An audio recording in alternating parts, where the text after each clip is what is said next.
Hello, Beb? Uy, napatawag ka. Miss na kasi kita eh. Labas naman tayo today. Libre ko. G? Ay, wala akong time sa mga ganyan-ganyan ngayon eh. Busy kasi ako. Daming work, gawain sa bahay. Next time na lang siguro. Hala, Beb, okay lang. Sige, next time na lang. Naiintindihan ko naman eh. Take your time, Beb ah. Gawin mo muna yung mga importanteng bagay na kailangan mong gawin. Thank you, Beb. See you soon. Uy, may story siya, oh. Siguro sobrang busy talaga ng friend ko na to.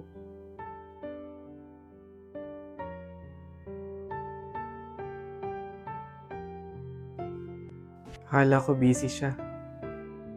May kasama lang palang iba. At least ngayon, alam ko na option niya lang ako na hindi ako ganun ka-importanteng kaibigan sa kanya.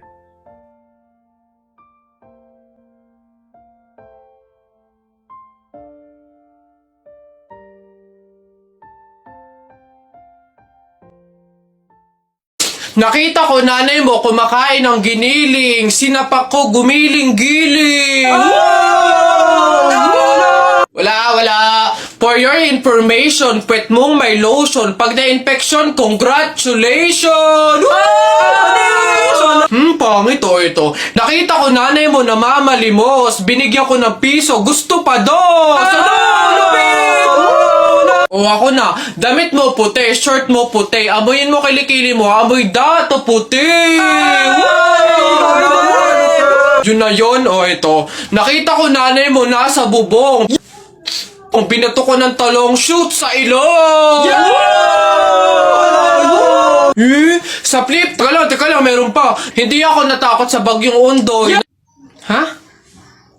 Natakot ako sa nanay mong mukhang unggoy.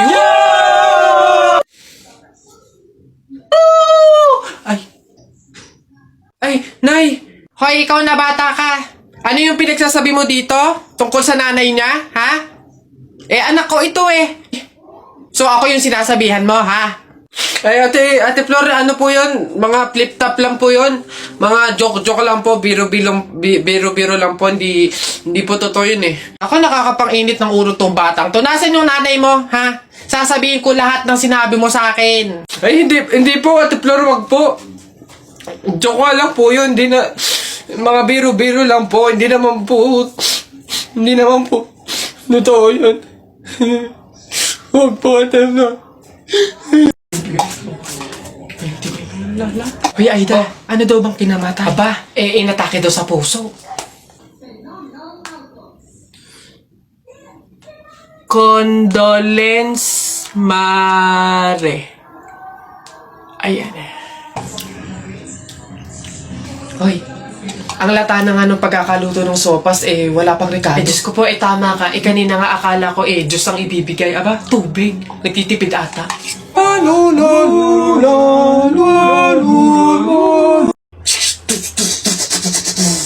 Tapol! Hoy, Jepoy, tara, bari na tayo. May bago na akong pellet, Maganda to, bili to ni Papa, ba't yan binili mo? Ang late-late naman yan. Di na naman uso yung mga pellet na ganyang maliliit, Yung sa akin, mahaba. Isang ganun agad, tapol agad. Yung sa'yo mukhang mahina, Yan ata yung nangangain ng bala. Duwag ka lang. Takot. Tara. Ano? Magsuot ka na ng mga shield mo. Tapol! Hay, tumigil-tigil nga kayo sa barilan nyo pag kayo nakamatat naka-hospital pa kayo, sinasabi ko sa inyo. Buti naman anak, makakalipat na tayo ng bahay. Ay, so nga Nay, buti na lang makakalipat na tayo sa mas maayos na bahay. Pero may tanong ako, bakit ang daming kasabi na pamahiin daw kapag daw lilipat ng bahay at paalis na, wag na daw lilingon dun sa bahay na yun kasi may mangyayari daw masama? Bakit kaya? Nak, bakit mo ba natanong? Nay, gusto ko sanang lumingon para masulyapan yung bahay natin. Syempre, tagal na din naman natin tumira dyan, kaya napamahal na rin tayo. Bago man lang tayo umalis sana, Nay, masulyapan ulit kahit saglit. Ay, hindi anak. Sige lang, lumingon ka lang. Hindi naman tayo naniniwala sa mga pamahiin na yan, di ba? Walang mangyayaring masama, panigurado, promise. Sige, Nay. Ay! Hoy, kayong dalawa. Huh? Ay, ano? Ganon-ganon na lang yun? Aalis na kayo agad, ha? Hindi nyo pa nga tapos bayaran yung upa sa bahay, Pati yung ilaw at tubig, hindi nyo pa tapos bayaran, tapos aalis lang kayo, ha? 10 yung pinapakain kong anak, tapos yung asawa ko ay batugan pa, tapos aalis kayo, hindi kayo magbabayad. Ang kakapala mukha nyong lahat. Hindi ako papayag. Balik! Uwi! Uwi!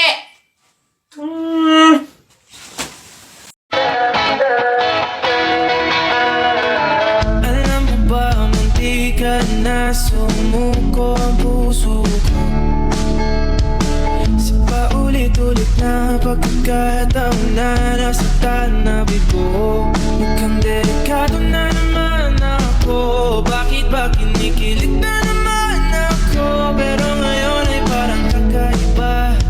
Pag nakatingin sa iyong mata, ang mundo ay kalma. Ngayon nandyan ka na, di magmamadali ko lang ang katabi. Saan ko kay pumuti? Di na maghanap na kung anong sagot sa mga tanong, dahil ikaw ang katiyakan ko. Hindi na ako bibitaw, iuwi ko lang dahil sa'yo. Kung anong kulay ang aking nagsisilbing tanglaw, ikaw ay dilaw. Di akalain mararamdaman ko muli ang yakap ng panahon habang kumakalabit ang init at sinag ng araw ng mukhang di naman delikado, kasi parang humingiti na naman ako. Kaya ngayon di na ako mangangamba kahit anong sabihin nila. Ngayon nandyan ka na, di magmamadali ko na ang katabi. Saan ko kay pumuti? Di na maghanap ng kung anong sagot sa mga tanong. Hoy Alex, Jepoy, anong gagawin nyo kapag may tsunami? Dali-dali, akit ako sa pinakamataas na building. Hindi yun naaabot ng tubig dun, mataas yun. Tapos hindi yun madadala ng tubig. Bato yun matibay yun Ano yun, ang baduy naman yung sa'yo, yung sa akin, sasakay ako sa helicopter. Tingnan natin kung aabot pa yung tubig, yung tsunami dun. Lilipad ako hanggang langit, yun na yung sa inyo, yung sa akin, magsiswimming ako. Nakikita ko yun sa mga palabas, kaya naman pala mag-swimming, ako, hindi ako malulunod, mag-aaral ako mag-swimming, Ang iingay nyo talagang mga bata kayo, ha? Ayan, tsunami! Ano naman? Iba't ibang klase ng member sa thesis. So, ayun guys. Sana clear na sa inyo yung bawat parts ninyo, Meron ba kayong tanong or any suggestions? Ako, leader. Suggestion ko lang, what if magsama-sama tayong gumawa? Diba? Diba? Kasi diba, para mas mabilis natin siyang matatapos, smooth lang ganon, and diba mas nakakasipag yun? So, saan tayo? Anong oras? Guys, ganito kina Angela tayo gagawa. 8 yung hintayin natin sa 7-Eleven, then 9 a.m. naman yung start. Maayos na usapan niya na, makiko-operate tayo. So excited! See you guys! Kaya natin to, laban lang. Nasa na kaya yun? 8:55 na, wala pa. Kala ko ba 9 yung start? Oo nga, siya pa naman nag-set up nito. Leader, may tanong lang sana ako. Ano ba yung mga parts namin sa research para naman at least maumpisahan na namin yung revision? Actually, tapos ko na lahat. Wait na lang natin i-approve. Hala, paano kami? Ano pang gagawin namin? Kung tinapos mo na pala lahat. Okay lang yun, carry ko naman. Tsaka iniisip ko kasi baka busy din kayo, so ayoko naman dagdag yung gawain nyo. So, carry, okay lang. Uy, may chat si leader Voice message. Guys, pasensyahan na lang po sa mga walang tinutulong dyan FYI, individual pa din po yung grade. So good luck na lang sa inyo. Nakakapagod na sa totoo lang. Yun lagi na lang ikaw yung gumagawa. Te, hindi mo kami pinatulong, te. Sinabi mo tinapos mo na lahat. Ngayon magrereklamo ka. Mats din tong leader na to So ayun guys, start na tayo mag-print out ng research natin. Need natin magambagan ng tig 100 pesos. Beb, how much ba lahat ng print? Siguro mga 2 to 300 pesos. Okay lang naman siguro, no? So ako na bahala dito. Para naman mabawasan na yung pag-iisip ninyo.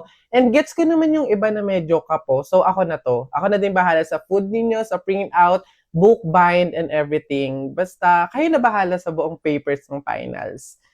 Okay lang naman siguro yun, no? Shucks, guys! Good luck sa defense natin bukas, Kaya natin to. Yes! Good luck sa atin, guys! Let's go! Lo, Saan lumitaw yun? Ay, Buhay ka pa pala, be. Halos buong semester ka kasing hindi naggalaw ng baso eh. Dinaig mo pa yung multo, at least nagpaparamdam. Ikaw halos hindi na. Ikaw buong introduction ah. Babe! Andito na yung mga manliligaw mo. Papilahin ko na ha. Go lang, entertain ko na sila. Wag na, ako na to. Baka kung ano pa mapili mo. Hi, I'm Joseph, 22 years old, nag-aaral sa private school.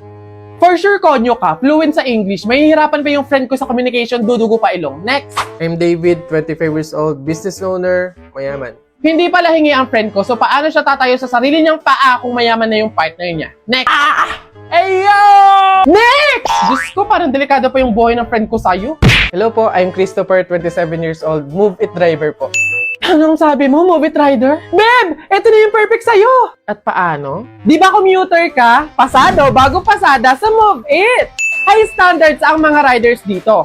High quality naman sa rides kasi pasado sila sa clearance. 100% may documents ang mga move it riders, lalo na sa NBI at police clearance. Pasado din sa safety at gear. 100% ng move it riders ay tinatapos ang kanilang mandatory safety at quality modules. Gear maintenance, 99.995 of our riders are infraction free.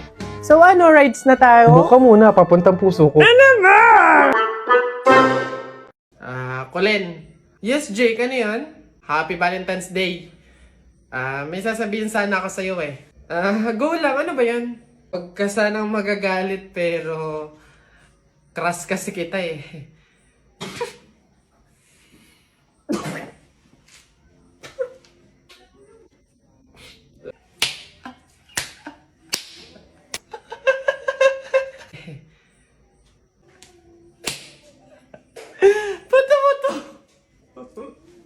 Ba't ka tumatawa?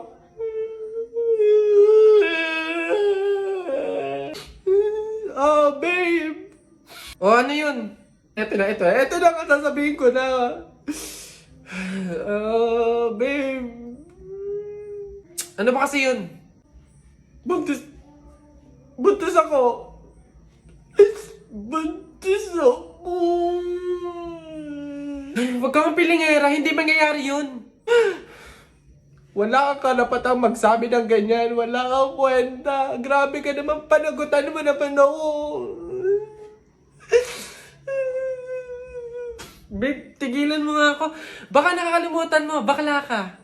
Lalaki ka, babe. Oo, may lawit. Roxanne, Happy Valentine's Day. Ito na talaga yung time para laksan ko yung loob ko. Liligawan na talaga kita. Meron nga pala akong gift sa'yo na stop toys. Yung favorite mong Doraemon. Tapos may letter nga pala ako sa'yo. Sana magustuhan mo. Wow, grabe naman si Butcho ko. Napaka-sweet naman. Thank you. Happy Valentine's Day. Sweet mo talaga. Colin, may nagpapabigay daw nito. Ay. Sino nagpapabigay? Ayun, no?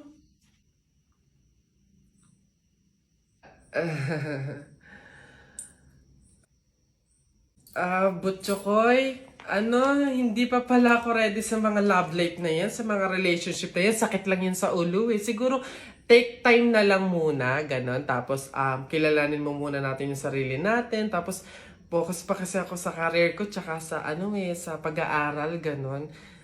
Sige, next time na lang ha. May pupuntahan pa ako eh. Sige ha. Anong laban natin dyan? Tay tayo dyan. May pasasakyan na, may pera pa. So, paano? Teacher, may tanong po ako sa'yo kung talagang matalino ka sa math. Ay nako, Tutoy, bata ka pa mapapahiya ka na. Kaya nga math teacher mahusay sa math. Ano ba yung tanong mo? Halimbawa, teacher, meron akong 30 pesos. Tapos, bumili ako ng hamburger, 18 pesos isa. Ilan yung sukli ko? Diyos ko, Tutoy, napakadali. 30 pesos minus 18. Edi 12. 12 pesos ang sukli mo. Mali, teacher. Ha? Bakit? Paano mali? 2 pesos lang sukli ko. 20 lang kaya binayad ko. May nakita ka bang 30 pesos na buo? Bola. Talaga ba?